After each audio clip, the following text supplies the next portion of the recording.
Hoje a gente vai falar de um tema muito difícil, mas muito importante, a perda gestacional. É um tema bastante complexo, porque ele envolve muita culpa, às vezes, e bastante solidão. E talvez você esteja passando por isso agora ou conheça alguém que está passando por isso nesse momento. Eu acho que a coisa mais importante pra gente dizer é: você não tá sozinho. Meu nome é Julie, sou médica obstetra aqui na Case. Meu nome é Lorena, também sou obstetra aqui na Clínica Case, e hoje a gente vai falar sobre perda gestacional. Quando a gente fala sobre perda gestacional, isso envolve vários momentos da gestação, mas a gente entende como uma interrupção espontânea da gestação, que pode acontecer nas primeiras 10 semanas da gestação, que é uma perda mais precoce, entre 10 e 20 semanas, que a gente ainda entende como um abortamento, e depois disso, que é muito mais complexo, que seriam os trabalhos de parto prematuro ou perdas tardias, que é um tema aí sim ainda mais difícil de ser abordado, né?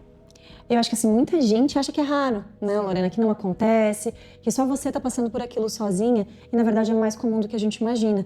A gente tem estudos de que primeira gestação, uma taxa de 20 a 25% de perda gestacional. Isso é alto, mas ninguém sai postando por aí, ninguém sai falando por aí que perdeu um bebê, então a gente tem uma falsa ideia de que não é tão comum. E é bastante complexo porque muitas vezes a mulher está tentando processar aquele luto ainda, está tentando entender o que está acontecendo e acaba não compartilhando com outras pessoas. Então por isso que acaba sendo tão solitário, né? E o que eu acho que a gente quer dizer hoje é tentar explicar um pouquinho dos motivos, né?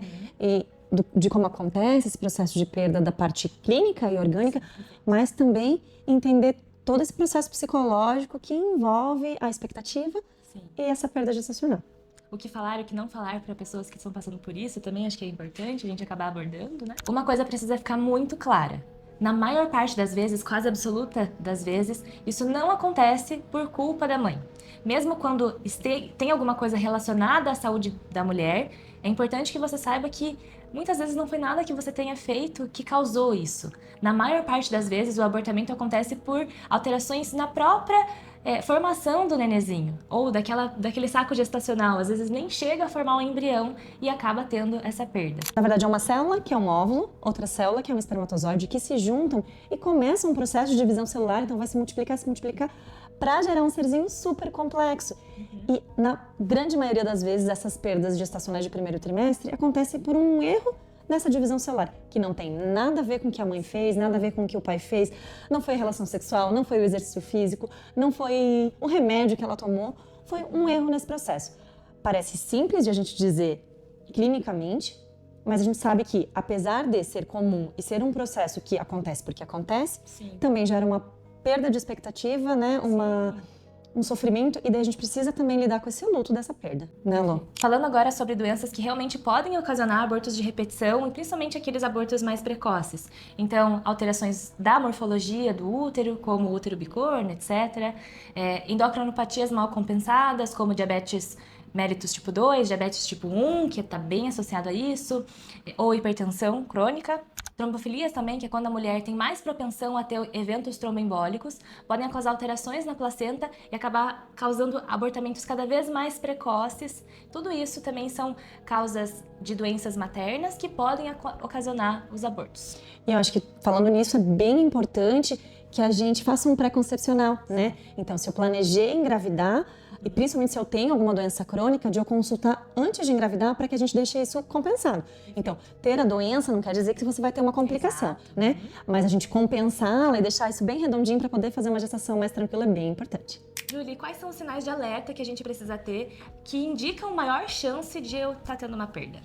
Eu acho que no primeiro trimestre, né, no comecinho, que é a maior chance, aquelas 12 semanas que todo mundo fala, elas são, a gente tem que ficar mais em atenção, elas são de verdade, então a nossa maior chance de perda são nas 12 primeiras semanas, eu vou ficar em alerta com sangramento.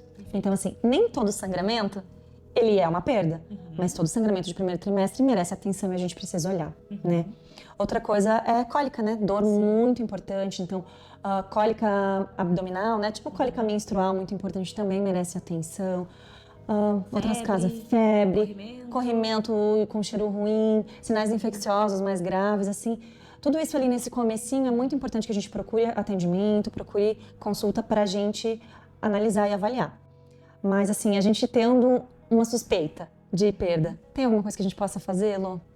Infelizmente, na maior parte dos casos, não.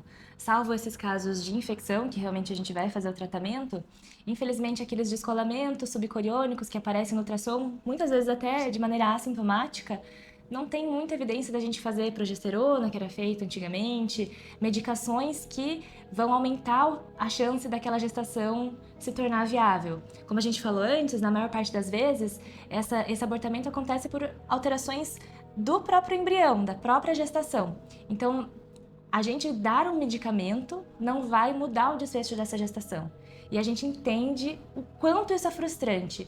Não só para você que está passando por isso, mas para a gente também, porque acaba sendo quase que um apoio mais, né? A gente não tem muito tratamento para ser feito naquele momento. E eu acho que entender que a gente não consegue mudar o desfecho, mudar o destino dessa gestação, mas ao mesmo tempo entender que a gente precisa sim de um diagnóstico certo e principalmente de um acolhimento nesse momento, eu acho que é fundamental. Porque às vezes eu simplesmente olhar para você e dizer não tem nada para fazer, para você que está vivendo aquele momento, que está perdendo aquele bebê, aquele filho que por muitas vezes você planejou ou desejou, mesmo que não tenha planejado, é muito complexo. Sim. Então assim, não há nada para mudar o desfecho, não significa que não há nada para ser feito. Com certeza. E ter alguém que você confie nesse processo faz toda a diferença para ele ser mais leve, na medida do possível. Porque leve nunca é, né?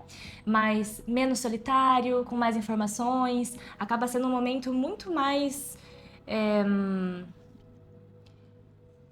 Leve, eu acho que é a palavra. Pode não parecer leve, mas eu acho que acaba sendo um momento menos angustiante, menos solitário. Perfeito.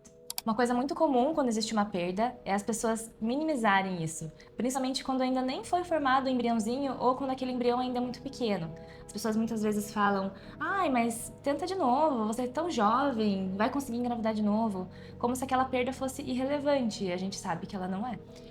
E quando você se deparar com uma situação dessa com outra pessoa, também eu acho que é esse cuidado que a gente precisa entender, que por menor que seja, nem tinha batimento, né? A paciente é jovem, foi a primeira gestação dela, não importa.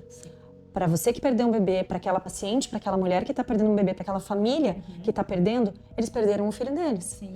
E isso, quando a gente começa a olhar para isso, de que independente do momento da gestação que a gente estava, era o filho daquela família, a gente começa a olhar para aquele casal, para aquela família de forma diferente, né? Porque o que a gente mais pega é pessoas que chegam pra gente dizendo o quão elas se sentiram desrespeitadas, né? minimizadas, que o sofrimento delas parecia que não valia nada. Exato. E é um sofrimento e ele é real. Então evitar frases, como eu falei, isso não é nada, você consegue engravidar de novo, foi a sua primeira gestação, isso é tão comum. Não fale nada, escute, procure perguntar como que aquela pessoa está se sentindo. Às vezes é muito mais importante a gente estar lá e entender o que a pessoa precisa do que ficar falando o que ela precisa fazer ou por que aquilo aconteceu. E eu acho que o contexto de perda gestacional ele é muito complexo. A gente falou um pouquinho agora mais de primeiro trimestre, mas em todos os momentos da vida, eu acho que perder um filho deve ser a pior coisa que existe. Então, acolher. Eu acho que a palavra de hoje para esse diagnóstico, para esse momento é acolher, respeitar e às vezes o silêncio é importante, dar tempo para aquela família processar o luto, porque é um luto. Como esse tema é bastante complexo e amplo, a gente vai fazer outro vídeo para orientar vocês, tanto como paciente, como para pessoas que estão vivendo aquilo junto com essa pessoa que perdeu a gestação, do que fazer a partir desse diagnóstico. Então fique aqui com a gente, toda quinta um vídeo para vocês sobre saúde feminina.